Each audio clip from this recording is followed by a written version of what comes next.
Hello বন্ধুরা, তোমরা কিন্তু চিকেনের অনেক রকম রেসিপি খেয়েছো। তো এই রেসিপিটা তোমরা অবশ্যই সম্পূর্ণ দেখো। এটা কিন্তু একদমই একটা ভিন্ন ধরনের রেসিপি। এটা হচ্ছে নারকেলি চিকেন। তো প্রথমে তো চিকেনটাকে ভালো করে ধুয়ে নিয়েছি, তারপরে দুটো বড় সাইজের পেঁয়াজকে একটু বেরেস্তা করে ভেজে নিয়েছি।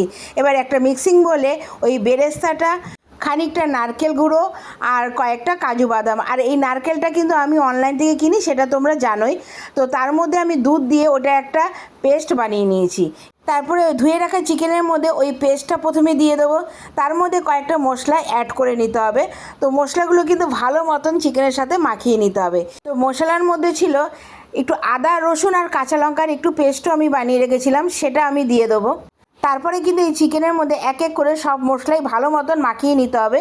তো দেখে নাও মশলাগুলো আমি কী কী দিয়েছি। তো এই অবস্থাতেই তোমরা দিয়ে দেবে আন্দাজ মতো নুন, সামান্য হলুদ গুঁড়ো, সামান্য জিরে গুঁড়ো আর সামান্য ধনে গুঁড়ো, আর দিয়ে দেবো একটু রেড চিলি পাউডার,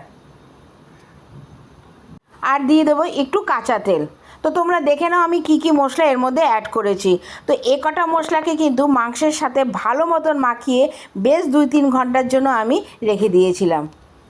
তবে এই মাংসটা আমি দুপুরবেলা মেখে রেখে দিয়েছিলাম, বিকেলবেলা রান্না করেছিলাম। তো তোমরা যদি মনে করো যে দুপুরে রান্না করবে, তো এই মাংসটা কিন্তু একটু মশলা দিয়ে মাখিয়ে বেশ 2-3 ঘন্টার জন্য রেখে দেবে। আর ভিডিওটা কিন্তু অবশ্যই সম্পূর্ণ দেখো, আর আমাকে কমেন্টস করে জানিও এই নারকেলি চিকেনটা তোমাদের কেমন লাগলো। এবার চিকেনের সাথে মশলাগুলিকে ভালো মতন মাখিয়ে আমি এটাকে ঢেকে রেখে দেবো বেশ খানিকক্ষণের জন্য। এবার এই চিকেনে আমি আলু ইউজ করেছিলাম, এটা অপশনাল, তোমরা এটা না দিলেও পারো, কিন্তু আমি এই চিকেনে একটু আলু ইউজ করেছিলাম। তো যাই হোক, কড়াইতে তেল দিয়ে আলুগুলোকে আগে লাল লাল করে ভেজে তুলে নেব। চিকেনটা একবার মাখা হয়ে গেলে কিন্তু করতে খুব একটা সময় লাগে না। আর এরপরে কিন্তু চিকেনে আর কিছু দেওয়ারও প্রয়োজন নেই, যেহেতু চিকেনের মধ্যে সব মশলাই দেওয়া হয়ে গেছে, সেজন্য চিকেনের মধ্যে কিন্তু আর নতুন করে কিছু দেওয়ার প্রয়োজন নেই। এবার কড়াইতে তেল দিয়ে কিন্তু প্রথমে আলুগুলোকে লাল লাল করে ভেজে তুললাম। এবার ওই কড়াইতেই 2-3টে এলাচ আর দারচিনি ফোড়ন দিয়ে মেখে রাখা চিকেনটা কড়াইতে দিয়ে বেশ খানিকক্ষণ ধরে একটু কষিয়ে নিতে হবে, যাতে এই চিকেনের থেকে তেলটা এমনিতেই ছেড়ে আসে। এরপরে যে আলুটা আমি ভেজে রেখেছিলাম সেগুলি চিকেনের মধ্যে দিয়ে দেবো। এবার আলু আর চিকেনটাকে প্রায় 10-15 মিনিট ধরে রান্না করে নিয়ে এর মধ্যে পরিমাণ মতন একটু জল অ্যাড করে দেবো। আমি নামানোর আগে কয়েকটা কাঁচা লঙ্কা আর একটু ঘি দিয়ে আমি নামিয়ে ফেলেছিলাম। তো চিকেনটা কিন্তু একটু ঝোলটা কমই থাকবে, এর গ্রেভিটা তোমরা বুঝেই রেখো।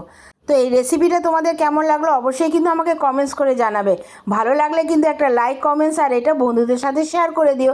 আর তোমরা যদি রেসিপিটা ফেসবুক থেকে দেখে থাকো তাহলে ফলো করে আমার পাশে থেকো, আর যদি ইউটিউব থেকে দেখে থাকো তাহলে আমার চ্যানেলটা সাবস্ক্রাইব করে দিয়ে বেল বাটনটা টিপে দিও, যাতে যে কোনো রেসিপি বা ভিডিও আমি শেয়ার করব তার নোটিফিকেশান সবার আগে তোমাদের কাছে পৌঁছে যায়। আশা করি এটা তোমাদেরকে নতুন করে কিছু বলতে হবে না। তবে চিকেনের এই রেসিপিটা অবশ্যই তোমরা একবার ট্রাই করো আর আমাকে কমেন্টস করে জানিও কেমন লাগলো। আসবো নতুন রেসিপি নিয়ে, এখনের জন্য টাটা।